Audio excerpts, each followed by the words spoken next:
Mr. Speaker, I move that the House suspend the rules and pass House Resolution 104. The clerk will report the title of the resolution. House Resolution 104, resolution condemning the Chinese Communist Party's use of a high-altitude surveillance balloon over United States territory as a brazen violation of United States sovereignty. Pursuant to rule, the gentleman from Kentucky, Mr. McCaul, and the gentleman from New York, Mr. Meeks, each will control 20 minutes. The chair recognizes the gentleman from Texas. Thank you, Mr. Speaker. I am from Texas, and I'm proud to be from the great state. I appreciate that. I ask unanimous consent that all members may have 5 legislative days to revise and extend their remarks and to include extraneous materials on this measure.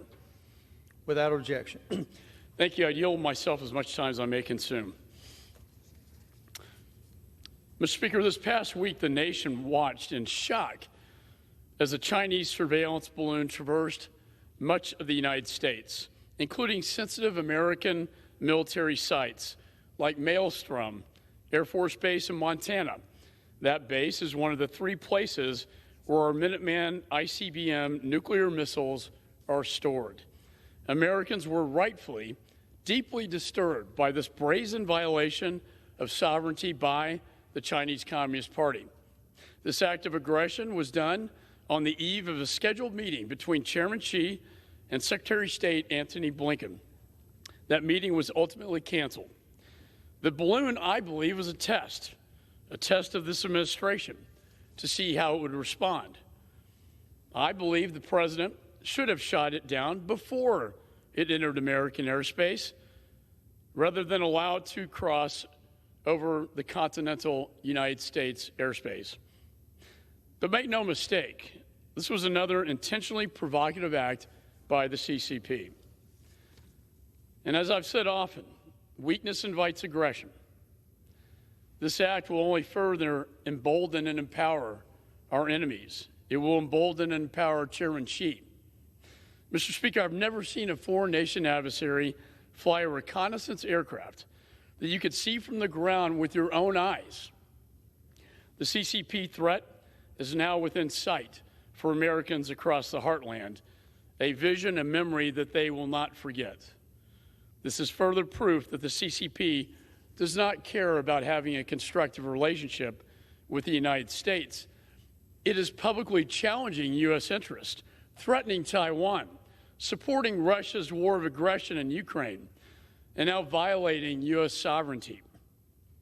If there's any question whether the administration should request funds supporting Taiwan's foreign military financing grants, this incident alone should make it clear that the time is now to harden ourselves and our partners against the Chinese military aggression. An event like this, Mr. Speaker, must not happen again, and it cannot go unanswered. They only understand one thing, and that is force, and that's projecting power. And we need to project power and force and strength against the Chinese Communist Party. They must understand that we do desire peace, but infringing upon our sovereignty leads us down a dangerous path. Our adversaries must believe that any future incursion into American airspace by a spy balloon or any other vehicle will be met with decisive force. And that is why the House should pass this resolution. The resolution, I want to say in here, under Section 4, it does call for the Biden administration to continue to keep Congress apprised by providing comprehensive briefings on this incident that include, and there are many of these, but I want to go to the end, most importantly, a detailed description of plans, capabilities, and methods to deter and defeat intelligence collection activities conducted by the PRC or other foreign adversaries in the national airspace system, and any additional authorities needed from Congress to ensure detection and defeat these activities in the future. And I hope this administration will comply with this resolution. This resolution, I believe, sends a clear bipartisan signal to the CCP and our adversaries around the world that this action will not be tolerated. To tell the world with a united voice that our national security is not a partisan issue. We stand together today with one voice as Americans against this act of aggression by the Chinese Communist Party. So with that, Mr. Speaker, I urge unanimous support of this resolution and reserve the balance of my time.